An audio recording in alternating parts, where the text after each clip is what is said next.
এখন উপযুক্ত মেয়ে কলেজ ভার্সিটিতে গেলে আপনার সবসময় টেনশন থাকে, না জানি কিডন্যাপ হয়ে যায় কি, না জানে অপহরণ হয়ে যায় কিনা, না জানি কোন রকমের বিপদ ঘটে যায় কিনা। সূরাতুল আহজাবের 59 নম্বর আয়াতে আল্লাহ বলেন, তোমার মেয়েকে, তোমার স্ত্রীকে যদি ইমার্জেন্সি প্রয়োজনে বোরকা পরায়া, শালীন পোশাক পরায়া বাহিরে পাঠাও, ঘরে না আসা পর্যন্ত তার নিরাপত্তার জিম্মাদার আমি আল্লাহ। সুবহানাল্লাহ। আমরা তো আগা দিয়া টানি, গোড়া দিয়া টানি না, বুঝলেন না? বাঁশের ঝাড় থেকে যদি বাঁশ আগা দিয়া টানেন, জীবনে বাঁশ ঝাড়ের থেকে বেরিয়ে গোড়া দিয়া টানবে। কোরআন আল্লাহ নাযিল করেছেন, সমস্ত সমাধান দিয়ে আল্লাহ কোরআন নাযিল করেছেন। নারী আর পুরুষ একজনের প্রতি আরেকজনের আকর্ষণ হবে, এটা বোধহয় আল্লাহ আগে জানতেন না।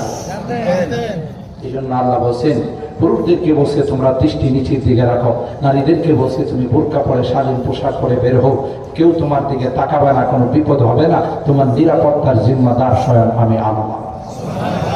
আর আমরা পার্লামেন্টে আইন করি, যদি কোনো পক্ষাটে নারীদেরকে উত্তপ্ত করে 10 বছর সশ্রম কারাদণ্ড, 10,000 টাকা জরিমানা। আমি বুঝি 10 বছর না, 22 বছর কারাদণ্ড দিল, লক্ষ লক্ষ কোটি কোটি টাকা জরিমানা করলো, কমব না। কথা বলেন ঠিক কিনা?